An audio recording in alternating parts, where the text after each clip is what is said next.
Was that your dog just growling, or was that your phone? That's my phone hitting the table. You sure that's not snoring? He's snoring. Yes. Is it picking up? Yeah, I never really hear him. Rudy. Hold on, folks.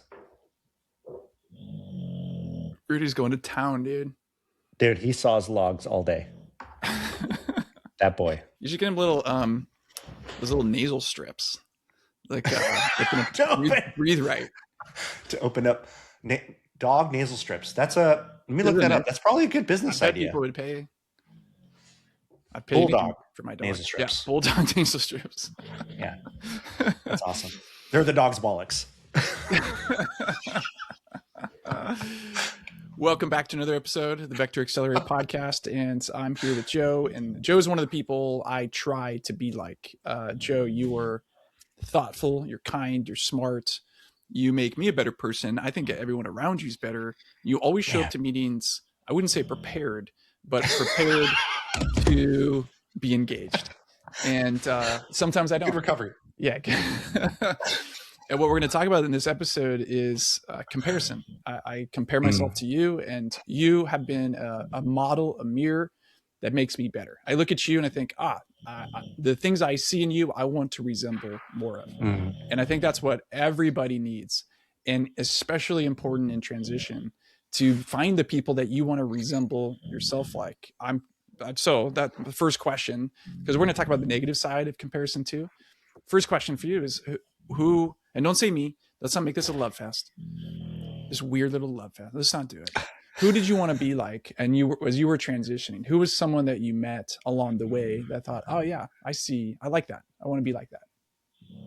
So that's not fair that you don't let me talk about you, Scott. But I'll sneak it in at the end. So I love that question. And Ken Blanchard is what I would say one of my heroes. And I never met him, but I read his books and watched some of his video content. And he just, appeared to be this gentle soul who is really about people. Yeah. And saw the value of people within business, within industries, within organizations. And I loved that. And I didn't know if it was real though. Like, I just didn't know, is that just like pie in the sky kind of stuff? Yeah. But it felt really good to hear the content, read the content. And then I got to hear him speak in person. And this was all happening during my transition. So I was in the military, where it's very, those that want to know leadership in the military, it's transformational leadership. It's where you take your individuals and you push them really hard because you want them to succeed. And so get comfortable being uncomfortable. You put them in training scenarios. A lot of the training before deployments, before war, is very, very challenging, let's just say, so that when you get to the environment, it's no big deal. That's transformational leadership. Ken was all about servant leadership. And I'm like, man, that's so neat. It's so weird. I don't know if I understand it. But then I got to hear him speak, and I'm like, oh my gosh, this guy's like legit. He actually does it in his company. Started showing other test cases. I want to learn from this guy, and I got to do that. So he's the first one that always comes to mind. And then the second one is Father Greg Boyle up at Homeboy Industries. He wrote a book that you recommended, and I had to go test it. And I went and saw it and shook the individuals that he serves in that community. And I was like, wow, the impact this man has. I want to be these people. I'll never be them, but can I emulate some of the characteristic traits? Can I borrow this and that from them? Because that is cool. Yeah. And that's a good thing about having people like that. You, I think, see things that maybe you don't have yet or have glimpses of, and it helps you see more clearly. And that is how our brains work. The mirror neurons, they help us create new pathways to actually develop habits that are started by a vision for things. So that is fantastic. The other side of it, however, is the noise that can come by looking at other people, seeing what they have or are pursuing, and it does something to you. It does something to me. I think it starts probably in middle school, greater insecurity that I'm not okay, or I'm not keeping up, or I won't be accepted. And I think it gets heightened again in moments of stress, of course, like transitioning out of the military, especially when you're feeling uneasy, uncertain. It's so simple to look at other people and then use that as a mirror of what you're not and haven't accomplished yet or don't have the capacity for yet. Did that come up for you in your transition? I think it's always been a part of just being a human, right? We kind of, it happens throughout my career. Imagine being a nerd cryptologist trying to jump into the Navy SEAL teams to assist these guys in combat. Yeah. They're talking about, talk about a comparison. And I'm like, how the heck am I going to be able to rise to that challenge? Yeah. So it's always there, but then it's great to have those scenarios. So when you get in transition, you can reflect and look back. But I would say in transition, it came in a different form. It wasn't so much about necessarily the job. That did come up a couple of times, but I started looking at possessions and tangible things of earning potential. That was the first thing that hit. And I was like, okay, I did 20 plus years in the military. I'm at a pretty decent pay grade. Yeah. Military pays decent. When you look at the comparison, I'm like, oh my gosh, I'm going to be starting over again. Yeah. I'm going to be taking potentially a pay cut. So that hits the ego. Yeah. And then at the time, I'm not kidding. I remember talking to my mentor, Greg Imamoto, and I felt embarrassed after I said this. I'm like, Greg, I'm still renting a house right now, bro. Like I should be owning a house. And that was in my first meeting. And he kind of looked at me like disappointed. Like we're going to talk about that. Like, because he kind of saw beyond that, right? He saw beyond the financial. Yeah. But for some reason, man, the comparison of like, man, I want to, in my mind, I always imagine owning a home for my family. And I should be at this level. I should be here at my age. I should have these things accomplished and achieved. Yeah. So yeah, it's always kind of been there. And then eventually though, I learned to kind of turn off that switch. Yeah. Well, it's a part of everybody's life, as you said. It's part of life. It's also certainly a part of transition. And I think what we're trying to help folks do through Vector Accelerator is recognize it's a part of the process to pay attention to those voices. Because what we find is when people don't sit down with their mentor like you did and verbalize it, it becomes like a real active voice, a more active voice, and a decision maker. And the chances go up that you'll make choices that violate your values, your vision for your life, the kind of person you want to be. You'll compromise. You'll do all kinds of things. Yeah. For the sake of fitting in.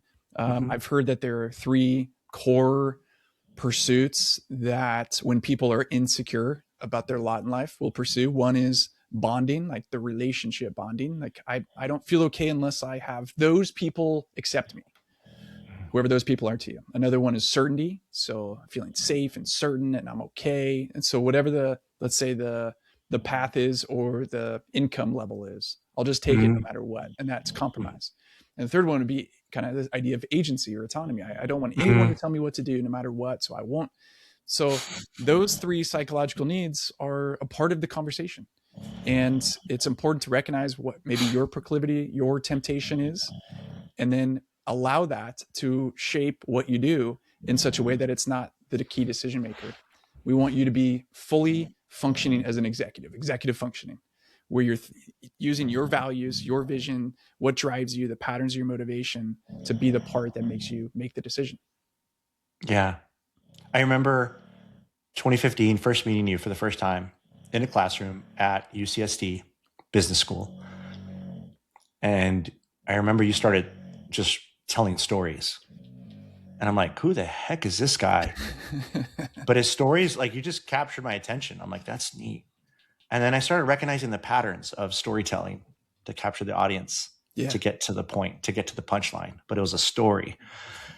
And I'm like, man, I wanted to learn that. I want to do that. And what was neat is, as you can see now, I'm able to flatter you a little bit. This is where I learned from you. I learned a lot from you. In fact, how I show up for others is very much patterned in your way. So it's a Scott Schimmel method, trademark. And I would say that was really impactful for me. And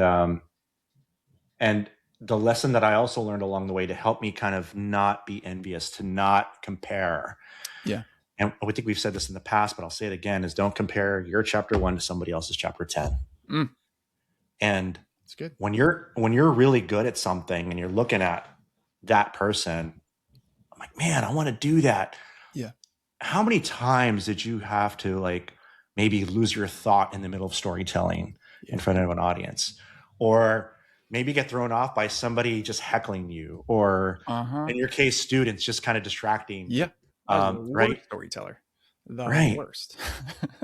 But to get to the point where now you're in front of this room of adults telling stories and doing it from this perspective. I know you say you were nervous. I didn't sense it. And it's just awesome. So like learning how to go through those reps and respecting and honoring somebody who does it well. Yeah. And borrowing things, right? And trying it on and then realizing, okay, let me work at this, be disciplined in it. Yeah. So that's the guidance, man, for veterans that are looking at somebody out there doing something that are maybe you saw somebody transition super well.